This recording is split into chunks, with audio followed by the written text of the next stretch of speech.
오늘 말씀 누가복음 12장, 우리 하나님의 말씀 누가복음 12장 16절부터 21절까지 함께 읽도록 하겠습니다. 비유로 그들에게 말하여 이르시되 한 부자가 그 밭에 소출이 풍성하매 심중에 생각하여 이르되 내가 곡식 쌓아 둘 곳이 없으니 어찌할까 하고 이르되 내가 이렇게 하리라. 내 곳간을 헐고 더 크게 짓고 내 모든 곡식과 물건을 거기 쌓아두리라.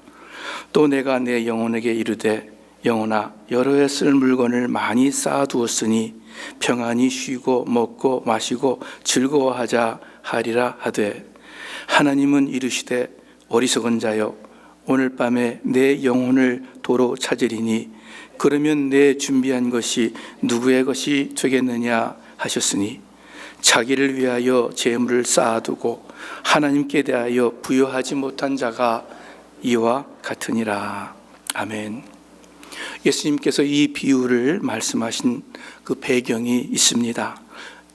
바로 전 구절들에 보면 한 사람이 예수님께 와서 부탁합니다. 예수님, 저의 형이 아버지 유산을 다 차지하려고 하는데 형에게 명하셔서 유산을 저와 나누게 해 주십시오.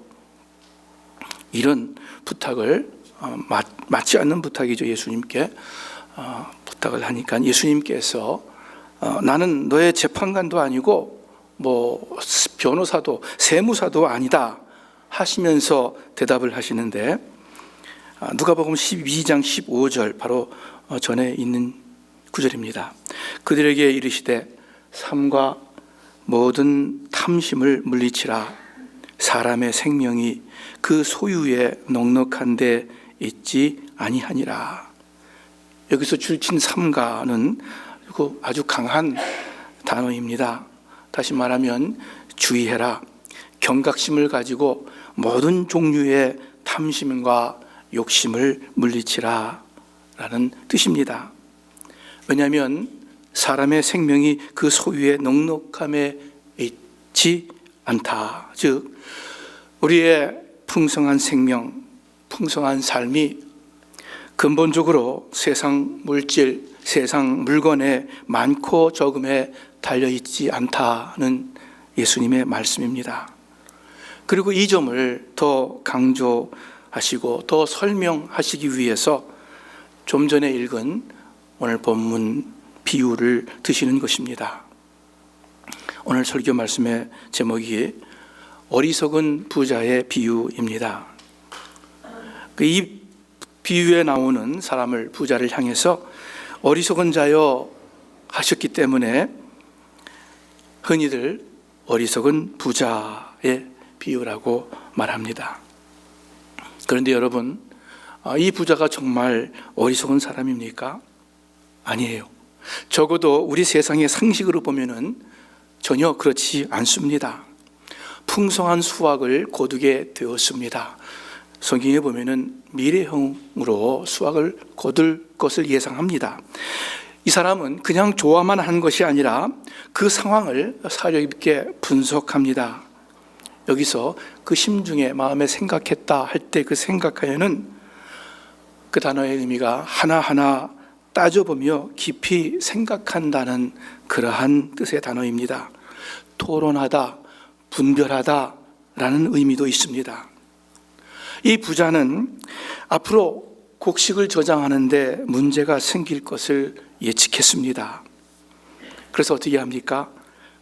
원래 있던 창고를 허물고 그 자리에 크고 튼튼한 대형 창고를 세우는 그런 빌딩 프로젝트를 계획합니다.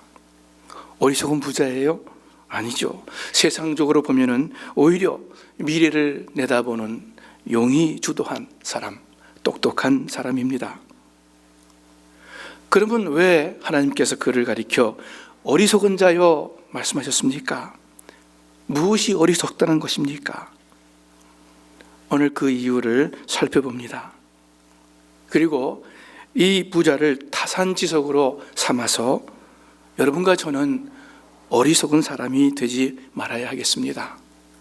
세상적으로는 똑똑할지 모르지만 하나님 앞에서는 어리석은, 그래서 진실로는 어리석은 그런 사람이 되지 말아야 하겠습니다. 하나님께서 이 사람을 가리켜 어리석다 하신 것은 이 사람의 어떤 무지함 때문이었습니다. 이 부자는 그 삶에 있어서 특별히 세 가지를 모르고 있었습니다. 잘못 알고 있었습니다. 첫 번째, 이 부자는 안전이나 보장에 대하여 잘못된 생각을 가졌습니다. 영어로 false sense of security 이렇게 표현하면 좋을 거예요.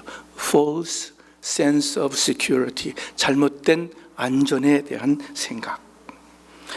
18절 말씀 보면은 부자가 이렇게 말합니다. 계획합니다. 내 곡간을 헐고 더 크게 짓고 내 모든 곡식과 물건을 거기 쌓아두리라. 거기 이렇게 쌓아두리라 말합니다. 그런데 여러분, 이 부자의 계획과 예상에 따라 곡식과 물건이 거기 새 곳간에 차곡차곡 쌓여지겠습니까? 즉 안전하게 보관되고 저장될 수 있습니까? 사실 누구도 장담 못합니다. 오늘날도 창고의 안전에 대한 보장이 어려운데, 완전한 보장이 어려운데, 이 옛날 고대 시대에 얼마나 더 보장할 수 없었겠습니까? 그 빈번한 천재지변에 속수무책이었던 고대 사회입니다. 전쟁이 끊이질 않았습니다. 오늘날처럼 어떤 전쟁을 하면서 인간의 권리나 기본 윤리를 지키는 그러한 시대가 아니었습니다. 도둑이나 강도들이 그들의 침해가 횡행했던 때였습니다. 그때는 어떤 사람도 어떤 물건도 안전을 보장받지 못했던 그러한 시대입니다. 그런데 이 부자는 거기 쌓아두리라 하면서 그저 자신이 지은 새 창고가 안전한 곳이라고 믿습니다. 거기서 곡식과 물건이 잘 보관되리라, 보존되리라 안심합니다. 이 부자는 중요한 사실 하나를 인식하지 못하고 있었습니다. 즉, 우리 삶의 안전과 보장이 근본적으로 하늘 아버지께 달려있음을 알지 못했던 것입니다. 이 부자는 시편의 이 구절을 몰랐습니다. 시편 127편에 여호와께서 집을 세우지 아니하시면 세우는 자의 수고가 헛되며 여호와께서 성을 지키지 아니하시면 파수꾼의 깨어 있음이 헛되도다. 집을 세우기 위해 열심히 수고하지만 결국 하나님께서 집을 세우셔야 합니다. 파수꾼이 성벽 망대에서 정신을 차리고 경계 근무를 설지라도 결국은 하나님께서 지켜주셔야 됩니다. 여러분과 저의 가정, 결국은 하나님께서 지켜주셔야 됩니다. 지금은 모르지만 예전에 우리 한국 사람들의 그 안전 불감증에 대해서 자주 지적하곤 했습니다. 제가 한국에 갔을 때 식당을 갔는데 그 식당에 그 프로판 가스를 사용하는데 그 줄이 그냥 사람 걸어 다니는 길에 노출되어 있어요. 그래서 제가 걸을 때 그 프로판 가스 연결된 줄을 발로 치지 않으려고 굉장히 조심해야 했습니다. 어떻게 이럴 수 있을까? 어떻게 이렇게 위험한 설비를 해놨는데도 식당 영업을 할 수 있을까? 제가 그렇게 의아해 했습니다. 짐을 잔뜩 실은 트럭이 아주 막 묘기를 하듯 길을 달렸습니다. 참 위험한데도 괜찮겠지, 설마 무슨 일이 있겠어 하는 안일한 마음, 이 안전에 대해서 불감증이 있었습니다. 그래서는 안 되겠죠. 안전에 대해서 우리가 더 주의해야 할 것입니다. 그런데 반면에 미국은 아주 그 안전제일주의인 것 같습니다. 무엇을 하든지 안전하게, 그래서 또 천천히 확실하게 행합니다. 그래서 건축이나 시설의 안전에 대한 정부의 규제가 무척 까다롭습니다. 또한 미국에서 살아갈 때 얼마나 많은 종류의 보험이 필요한지 몰라요. 여러분, 우리가 이렇게 일주일에 한번 2시간 여기서 모이는 것도 모일 때마다 이 2시간 모임을 위해서 보험을 들어야만 됩니다. 안전한 삶을 보장하기 위한 것이겠죠. 그런데 우리가 기억해야 하겠습니다. 안전제일주의가 필요하지만 그것이 전부는 아닙니다. 세상의 안전장치만으로는 우리가 참으로 안전하게 살 수 없기 때문입니다. 여러분, 파수꾼이 아무리 철저히 경계를 해도 하나님께서 함께 하시지 않으면 그 철통 같은 성벽도 침투가 되고 무너질 수밖에 없습니다. 오늘 본문에 나오는 이 부자는 안전제일주의로 산 것 같습니다. 그래서 자신의 손으로 새 창고를 크고 튼튼하게 지었을 것입니다. 거기서 안전을 도모하려 했을 것입니다. 하지만 참으로 안전한 하나님의 보호하심에 대해서는 무지했습니다. 하나님을 알지 못했습니다. 여러분과 저는 이 부자처럼 행하지 않고 하나님의 품에서 정말 안전을 찾으시기를 바랍니다. 우리가 잘 부르는 찬송이 있죠. 주의 친절한 팔에 안기세, 우리 마음이 평안하리니 주의 친절한 팔에 안기세. 하나님 안에서만이 우리가 정말 안심할 수 있고 안전감을 누릴 수 있습니다. 둘째, 이 부자는 자신이 가진 소유에 대하여 잘못된 생각을 가졌습니다. 영어로 false sense of possession 또는 false sense of ownership. 이 사람은 자기가 누리고 있는 것이 전부 자기의 것, 자기의 소유라고 생각했습니다. 이 부자가 하는 말을 보면은 이 사람은 줄곧 자기 자신에게 집중하고 있음을 보게 됩니다. 내가 곡식 쌓아둘 곳이 없다. 내가 이렇게 하리라. 내 곡간, 내 모든 곡식, 내 물건, 내가 내 영혼에게 I, me, my, myself 라는 말이, 이 나라는 말이 참 많이 나옵니다. 굉장히 자기 중심적이에요. 여러분, 풍성한 소출이 정말 자기 것입니까? 오늘 본문에 보면은 그 밭의 소출이 풍성함에 이렇게 말씀하십니다. 영어로 보면은요, 또 원어에도 이것이 맞아요. The ground produced a good crop. 땅이, 그 밭이 많은 소출을 내었다, 이렇게 표현합니다. 여러분, 땅의 주인이 누구입니까? 오늘날 현대 사회에도 땅의 주인은 인간이 아니라 신이라는 어떤 그런 초월자라는 개념이 많은 나라의 헌법에 담겨 있습니다. 땅의 주인. 그래서 우리가 100년 땅을 리스하고 이러지 않습니까? 여러분, 누가 비를 내리고 누가 햇빛을 주십니까? 하나님이십니다. 물론 사람이 수고하고 일을 하지만 결국 하나님께서 씨를 맺게 하시고 자라게 하시고 수확을 걷게 하시는 것입니다. 하나님께서 내신 소출이에요. 하나님의 것입니다. 그런데 안타깝게도 이 부자는 이런 생각을 하지 못했어요. 하나님께서 주신 것이라는 생각을 갖지 못했어요. 그저 내 모든 곡식, 내 물건으로만 알았습니다. 부자는 심지어 내가 내 영혼에게 이렇게 말합니다. 자신이 자신의 것이라고 생각하는 것입니다. 밭의 소출뿐만 아니라 곡간뿐만이 아니라 자신의 영혼, 생명, 자신의 삶 모든 것을 자신이 소유하고 있고 자신이 컨트롤할 수 있는 것으로 자신의 것으로 잘못 생각한 것입니다.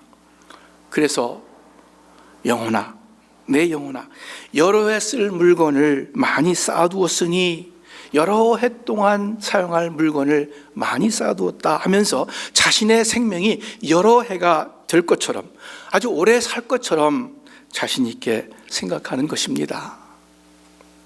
무지한 것입니다. 내일 일을 알지 못하는 우리 인간인데, 야고보 사도는 이런 사람을 가리켜서 무지할 뿐만 아니라 교만하다고, 악하다고 지적합니다. 야고보서 4장에 보니까 들으라, 너희 중에 말하기를 오늘이나 내일이나 우리가 어떤 도시에 가서 거기서 1년을 머물며 장사하여 이익을 보리라 하는 자들아, 내일 일을 너희가 알지 못하는도다. 너희 생명이 무엇이냐? 너희는 잠깐 보이다가 없어지는 안개니라. 너희가 도리어 말하기를 주의 뜻이면 우리가 살기도 하고 이것이나 저것을 하리라 할 것이거늘 이제도 너희가 허탄한 자랑을 하니 그러한 자랑은 다 악한 것이라. 장사꾼이라 그랬죠. 장사하는 사람이라 그랬죠. 이 비즈니스맨도 오늘 설교 본문의 어리석은 부자처럼 주도 면밀하게 계획하는 사람이었습니다. 오늘이나 내일 어떤 도시에 가서 1년 동안 장사를 해서 이익을 보리라. 육하원칙이죠. 누가 언제 어디서 무엇을 어떻게 왜, 이것에 맞추어서 계획을 치밀하게 세웠습니다.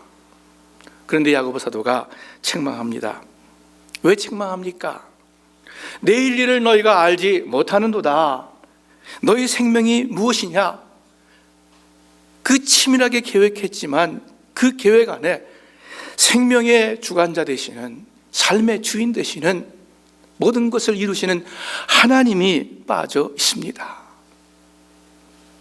내일 일을 너희가 알지 못한다. 너희 생명이 무엇이냐? 우리 사랑하는 스스만교회 식구 여러분들, 우리가 누리는 것은 하나님께서 우리에게 주신 것임을 알기를 바랍니다. 어리석은 부자가 되지 말고 허탄한 자랑을 하는 장사꾼이 되지 말고 우리는 하나님의 것을 잘 맡아 관리하는 충성된 청지기가 되어야 하겠습니다. 이를테면 재물이 있으면, 재물이 조금이라도 있으면 하나님께서 주신 것임을 알고 감사함으로 사용하고 누려야 하겠습니다.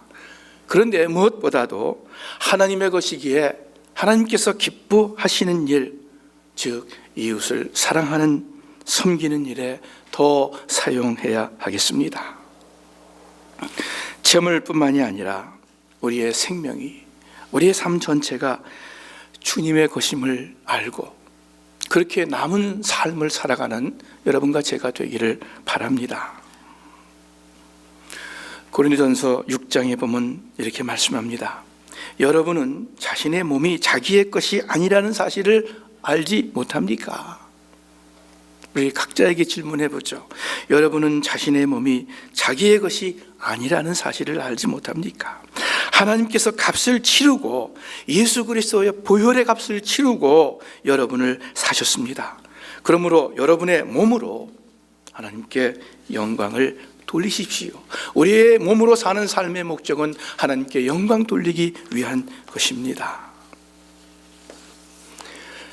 여러분, 장래 미래를 위해 계획을 세우되, 그러나 근본적으로 우리의 전체 삶이 하나님의 장중에 달려 있음을 마음 깊이 새겨야 하겠습니다. 우리가 교회 일을 계획하고 의논을 하되 이 모든 것이 하나님의 뜻 가운데 달려 있음을 마음 깊이 알아야 하겠습니다. 우리의 생각보다, 우리의 판단과 우리의 느낌보다 더 크신 하나님의 계획과 하나님의 뜻을 우리가 앞세워야 하겠습니다. 잠언 16장에 사람이 마음으로 자기의 길을 계획할지라도 계획합니다. 그러나 그의 걸음을 인도하시는 이는, 실제적으로 인도하시는 이는 여호와시니라. 우리 개인적으로, 가정적으로, 교회적으로, 그리고 사회적으로, 국가적으로 모든 인류의 역사가 마찬가지고 하나님께서 주도하십니다. 우리 이 사실을 어리석은 부자처럼 잊지 말고 꼭 기억하며 살아야 하겠습니다. 세 번째, 이 부자는 행복과 만족에 대해서 잘못된 생각을 가졌습니다. 영어로 false sense of happiness 라고 할 수 있겠죠. 이 부자가 자화자찬을 합니다. 여러 해 쓸 물건을 많이 쌓아두었으니 평안히 쉬고 먹고 마시고 즐거워하자, 이렇게 생각합니다. 여러분, 질문합니다. 만일 이 부자가 자신이 말한 대로 그 쌓아놓은 곡식과 물건을 가지고 그 이후 여러 해를 살았다면, 그렇게 가정한다면 이 부자는 정말 평안히 쉬고 정말 즐거워하며 그의 삶을 계속 살았을까? 어땠을 것 같아요? 안 그랬을 거예요. 그렇지 못했을 거예요.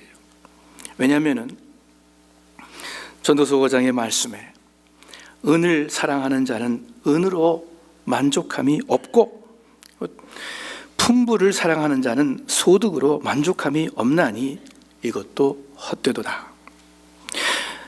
좀 더 쉬운 성경으로 돈을 사랑하는 사람마다 돈으로 만족하는 법이 없고 부를 사랑하는 사람마다 재산이 아무리 불어나도 만족하는 법이 없다. 이것 또한 허무한 것이다.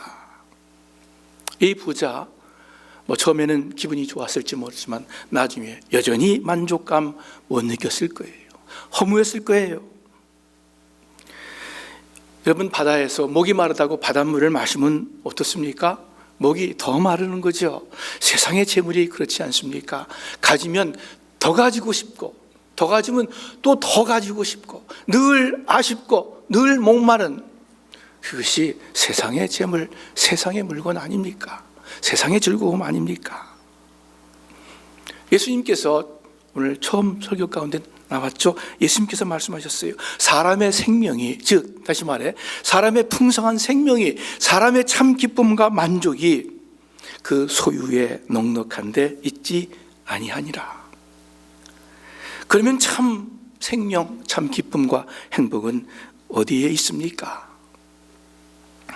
시편 16편에 주께서 생명의 길로 내게 보이시리니 주의 앞에는 기쁨이 충만하고 주의 우편에는 영원한 즐거움이 있나이다. 바로 하나님 앞에 있습니다. 그래서 주님 앞에서 사는 사람은 이렇게 고백합니다. 시편 4편의 말씀입니다.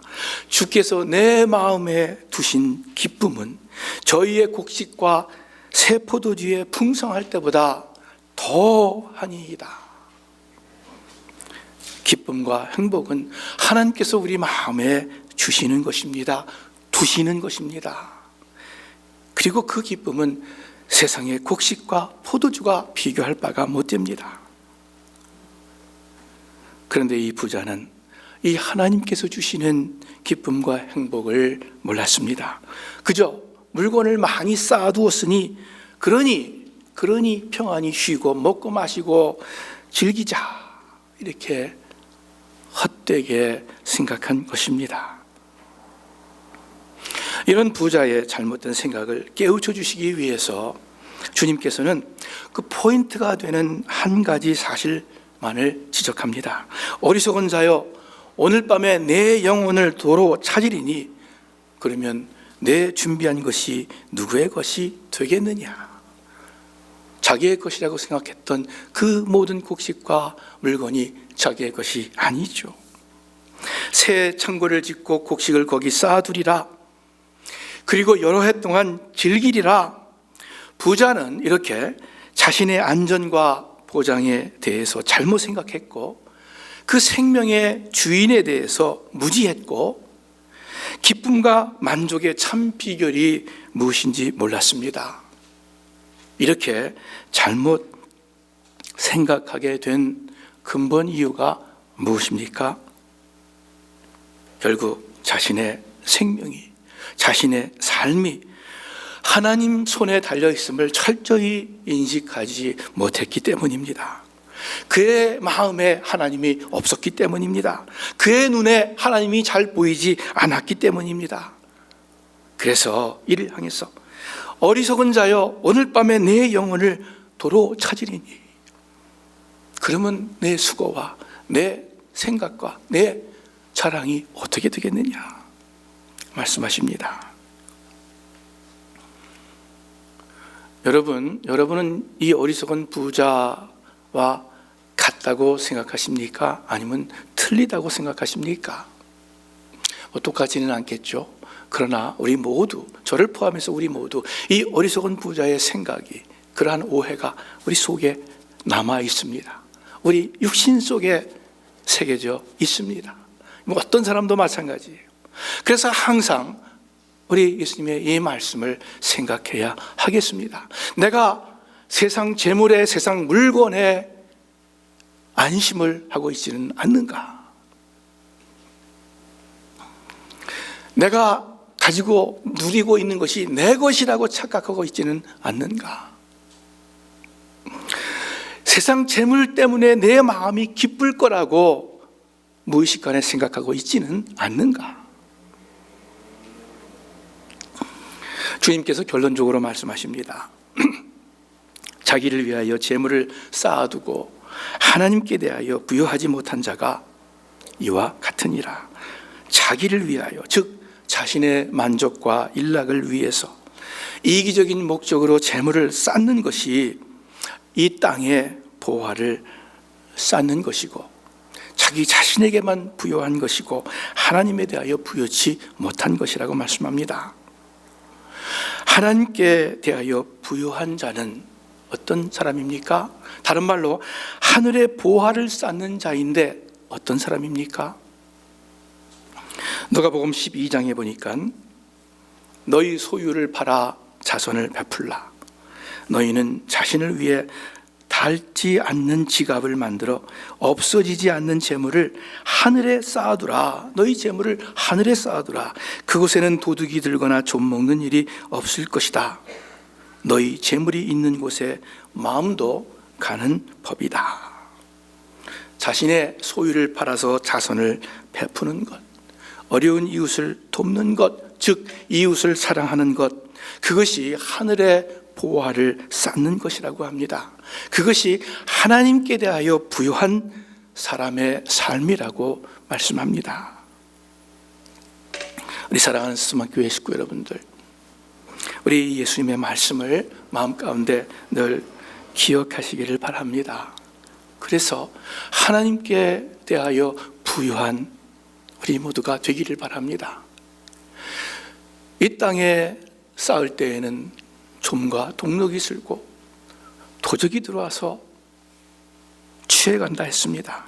그러나 완전하게 안전한, 또 완전하게 그 가치가 인정되는 하늘나라에 보화를 쌓아두는 하나님께 대하여 부여한 그러한 우리가 되기를 바랍니다.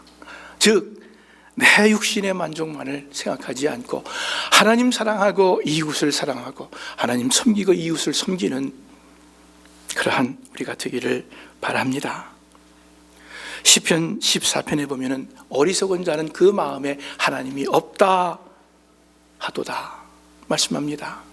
여러분, 성경에서 어리석은 자는 IQ가 낮은 사람이 아닙니다. 공부를 못하거나 지식이 떨어지는 사람이 아닙니다. 성경이 말하는 참으로 어리석은 사람이 누구입니까? 하나님을 모르는 사람입니다. 하나님을 없다고 하는 사람입니다.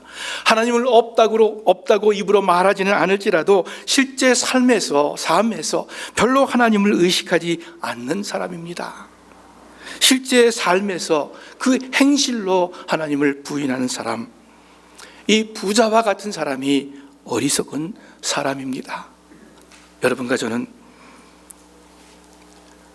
어리석지 말고 하나님 앞에 참으로 지혜로운 그러한 사람들이 되어야 하겠습니다.